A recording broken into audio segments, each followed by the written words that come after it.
Hello, my name is William Moon, and this is my presentation on Train to Busan. Let's start with the trailer. Wait, that's not the trailer. This is the trailer.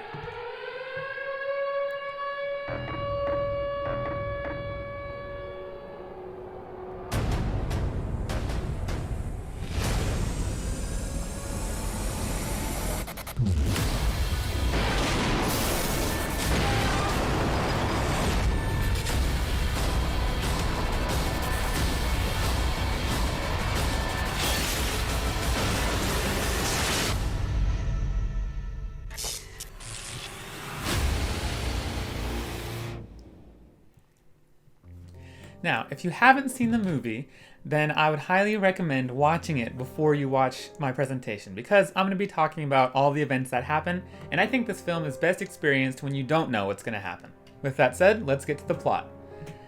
Train to Busan is about a father and a daughter who take a train to Busan. They live in Seoul, and for the daughter's birthday, she wants to see her mother, who is divorced from her father and lives in Busan. However, a zombie outbreak spreads on board. The passengers fight to stay alive, and they form groups with each other, despite being very different and never having met before this day. But the only survivors are the daughter who I mentioned and a pregnant mother who they meet on board. Some facts about the movie. The director is Yon Sang-ho, pictured there. The Korean title is Busaneng, which means to Busan. They don't have the word train like in the English title.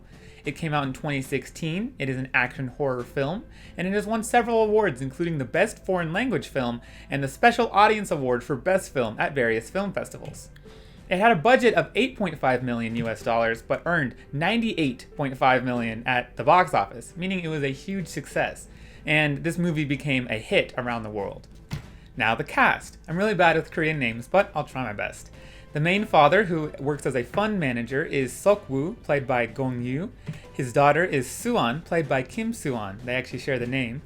A husband that they meet on board is Sang-hwa, played by Ma Dong-sok, and he is husband to Song-kyung, who is a pregnant woman, played by Jung Yu-mi.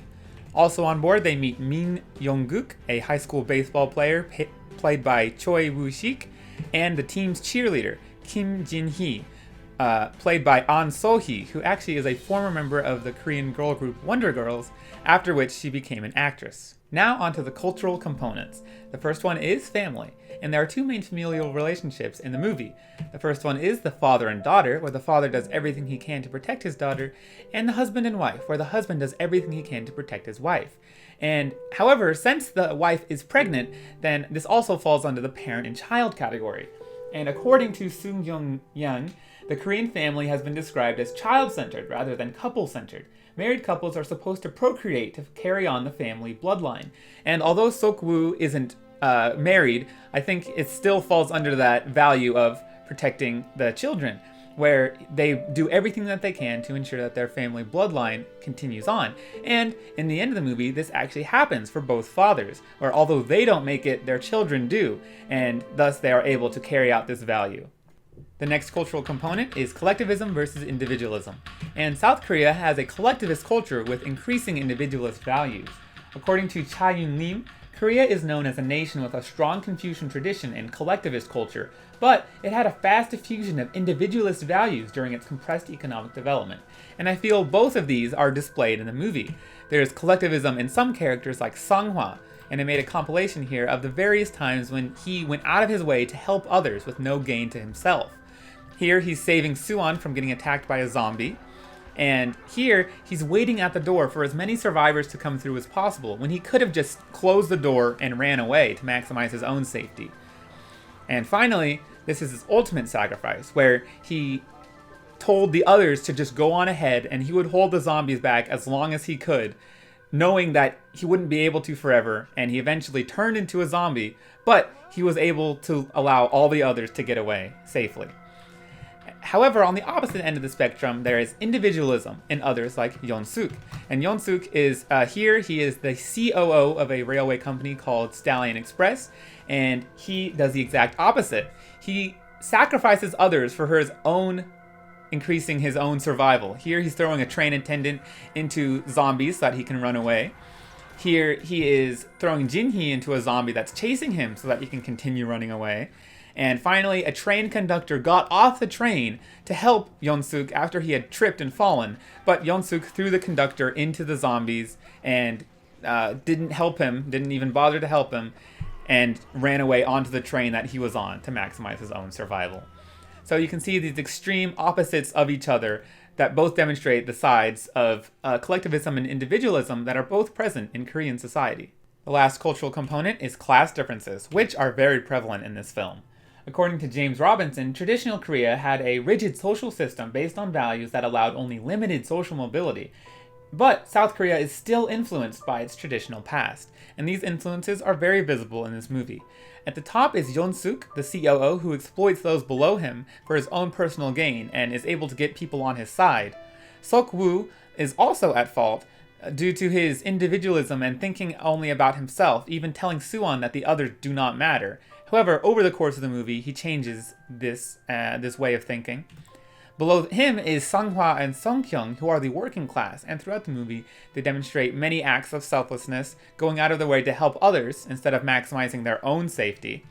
And finally, the homeless man is one of the most selfless, because he doesn't have anyone that you think he would go out of his way to protect, like family.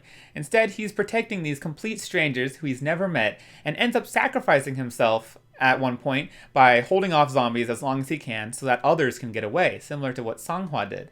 So this all shows that even though they're all theoretically in the same playing field in a train together during a zombie apocalypse, the class differences in Korean society have a heavy influence on how the course of events plays out and what the characters are able to do. Next is the special film features and values. The first is that the film has a confined setting. A lot of the film takes place on a train, so there's a lot of action and tension that is all taking place in the confined setting of the train cars. There are also values of family, sacrifice, and selflessness. As I mentioned earlier, with the family looking out for each other and complete strangers sacrificing themselves and being very selfless to help save the lives of others. And there's also social commentary in this film. As I said about the different social classes having an influence, but there's also, I feel, social commentary on the government, who in this film handled the situation horribly and repeatedly told citizens that this zombie outbreak was just various riots and protests and that their safety wasn't in danger. And this misinformation likely led to much more deaths than there needed to be, and they didn't do their job of protecting the citizens. Now onto my reflection about the movie. I really liked it. The first time I watched it, I cried hard at the ending, and even rewatching it, I still cried at the ending, despite knowing that it was coming. I think this film has you at the edge of your seat because you never know when the zombies are going to come, or if they are going to, and what's going to happen next. They had some amazing shots in this film, and I put together a compilation of some of my favorite shots. But along with these amazing shots, I also thought that the acting was incredible, especially that of Suwon, who it truly seemed like she was heartbroken at losing her father. And it also had some amazing music that I really enjoyed. And the zombies were also done really incredibly, in my opinion, where they weren't just, these slow zombies that didn't feel that threatening. As you can see here, they were fast and very aggressive. And I thought this way of portraying zombies was really, really good. Finally, it can be enjoyed at varying levels of analysis. Whether or not you view it as social commentary with different classes and about the government or not, I still think it's a good movie regardless. Here are my references and my discussion questions. The first one is, what was your reaction when Jong-gil opened the door to let the zombies in? Would you have done the same thing? And if you haven't seen the movie, here's the scene for context. Due to others' selfishness in not trusting the survivors, even though they weren't infected, Yeon-suk convinced them right there to close the door on them, so she wasn't able to make it. However, due to her disgust with their behavior, she opened up the door and purposely letting the zombies in to kill everyone in that cabin. And the next question. Much of the events in the film were affected by social class. If the events of this film took place in your country, do you think social class would have had a similar impact? Or maybe even a lesser impact or greater impact?